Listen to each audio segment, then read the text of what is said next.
Talvez o mundo não seja pequeno, nem seja a vida um fato consumado. Quero inventar o meu próprio pecado, quero morrer do meu próprio veneno. Quero perder de vez tua cabeça, minha cabeça perder teu juízo. Quero cheirar fumaça de óleo diesel, me embriagar até que alguém me esqueça. A ditadura civil-militar no Brasil ocorreu de 1964 a 1985. Vale lembrar que, nesta época, estava ocorrendo a Guerra Fria no mundo todo. Então, o mundo foi dividido em dois blocos, o bloco capitalista e o bloco socialista. Em 1964, houve o golpe de Estado contra o governo de João Goulart. Então, João Goulart teve que sair de sua presidência e, assim, iniciando-se a ditadura civil-militar no Brasil. Na ditadura civil-militar do Brasil, houve 5 presidentes. O primeiro deles foi Castelo Branco. Castelo Branco que foi o presidente responsável por formar a ditadura militar no Brasil. Castelo Branco também foi responsável por criar o SNI, o Sistema Nacional de Informação, a Lei de Imprensa e os atos institucionais. Os atos institucionais foram uma série de decretos emitidos pelo regime militar brasileiro durante o período da ditadura militar. Esses atos foram usados para consolidar e manter o poder dos militares, além de estabelecer regras e normas que limitavam as liberdades civis e políticas. Esses atos foram fundamentais para a manutenção da ditadura militar no Brasil, permitindo a repressão política e a limitação das liberdades democráticas. Costa e Silva foi o segundo presidente da ditadura militar. Ele foi responsável por dar continuidade ao serviço de Castelo Branco. Seu governo durou de 1967 a 1969, mas o ano mais marcante foi o de 1968, porque foi criado o AI-5. O AI-5, o ato que tem 12 artigos e mais uma emenda. Desses 12 artigos, 3 são principais. O primeiro, que teve suspensão ao habeas corpus, no qual retirava o direito dos presos para responderem sobre acusações. Segundo artigo, que tirava a liberdade de expressão.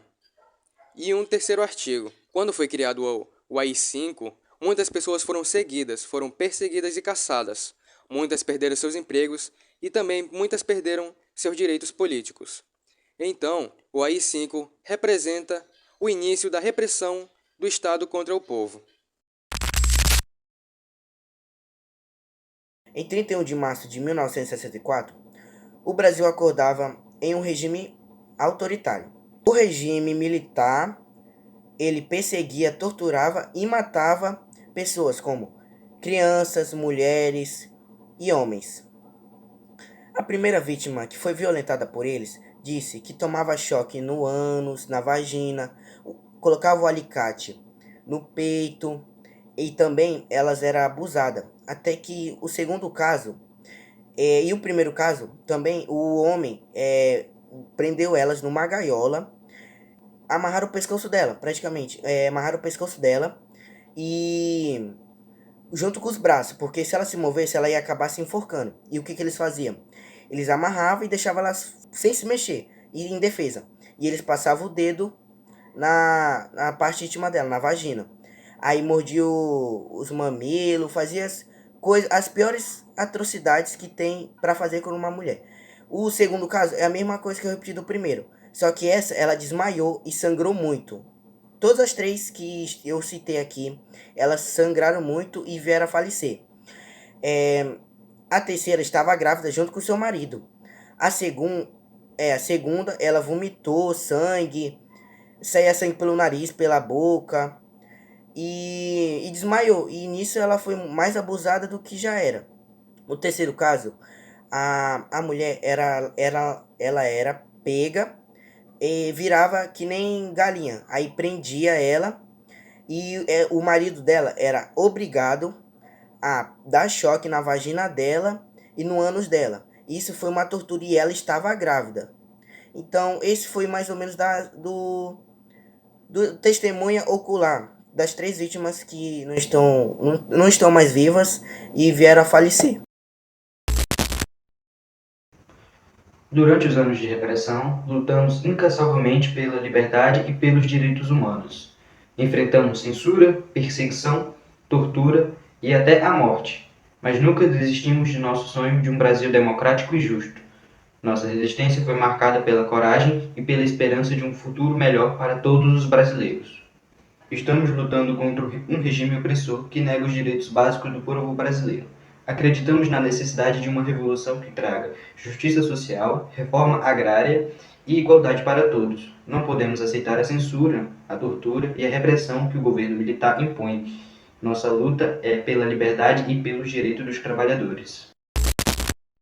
No governo de Emílio Médici, o terceiro presidente, ficou registrado o ápice da violência sobre o povo, um período conhecido como Anos de Chumbo. Durante seu governo, o Brasil experimentou um período de crescimento econômico acelerado, conhecido como Milagre Econômica. Médici era conhecido por sua postura autoritária e por manter o controle rígido sobre a posição política e os meios de comunicação.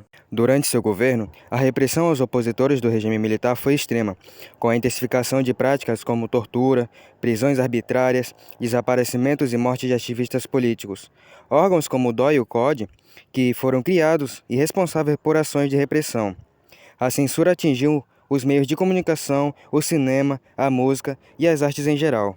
O DOI, Destacamento de Operações de Informação, e o CODE, Centro de Operações de Defesa Interna, foram órgãos de repressão criados durante a ditadura militar no Brasil, especificamente para combater movimentos contrários ao regime e para atuar no combate ao que os militares chamavam de subversão. Ambos estavam envolvidos diretamente na perseguição, tortura e repressão de opositores políticos, especialmente militantes de esquerda, sindicalistas e intelectuais que lutavam contra o regime.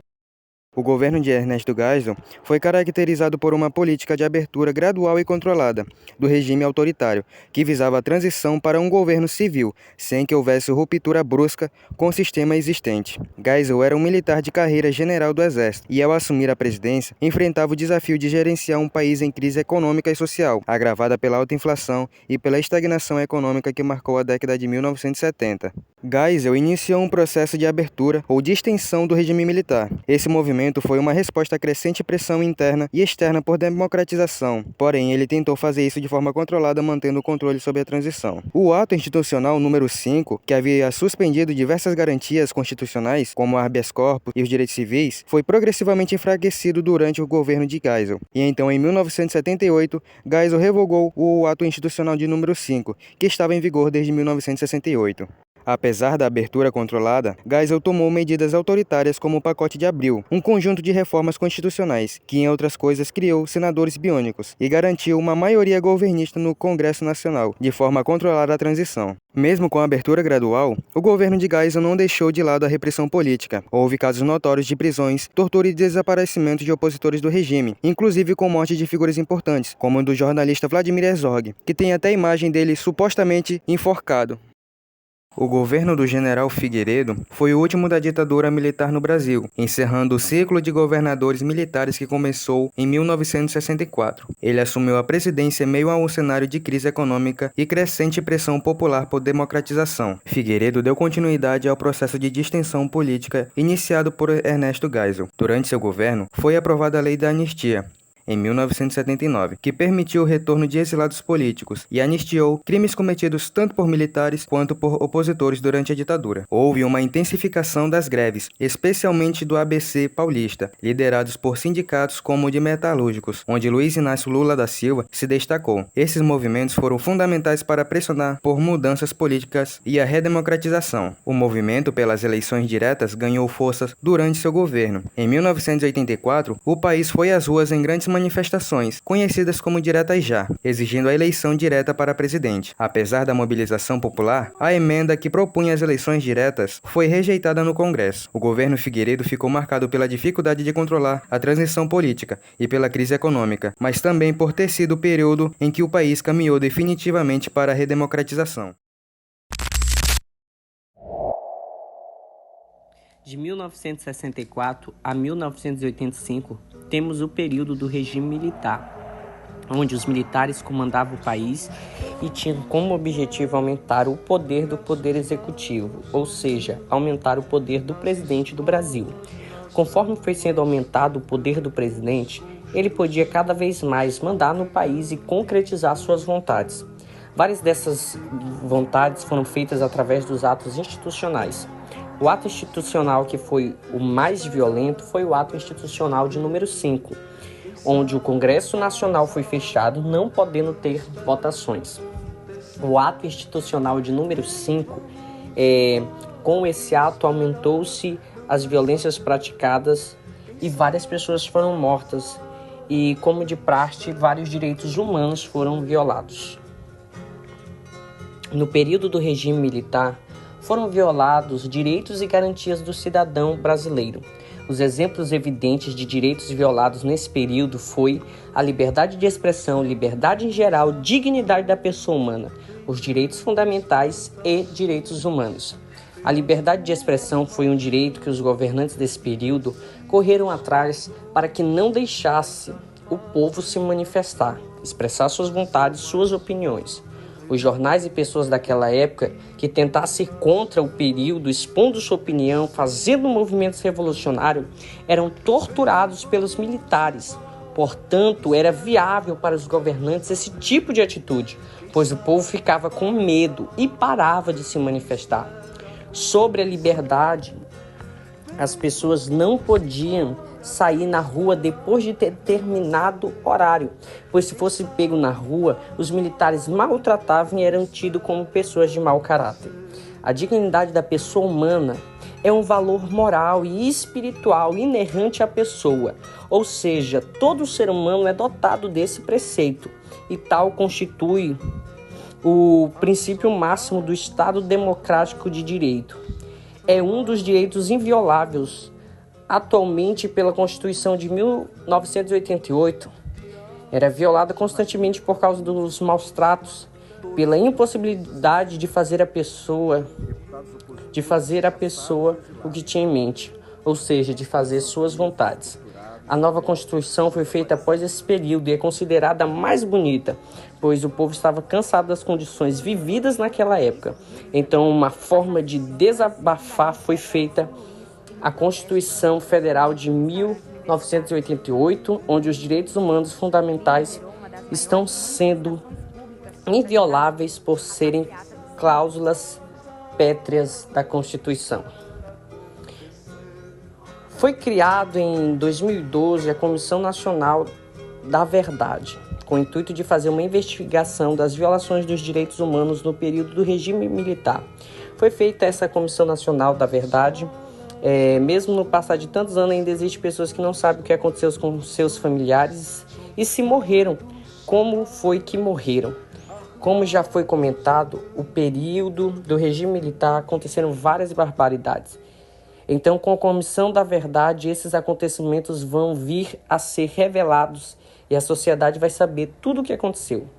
As barbaridades foram que pessoas foram violentadas, mortas, e direitos fundamentais e direitos humanos foram violados.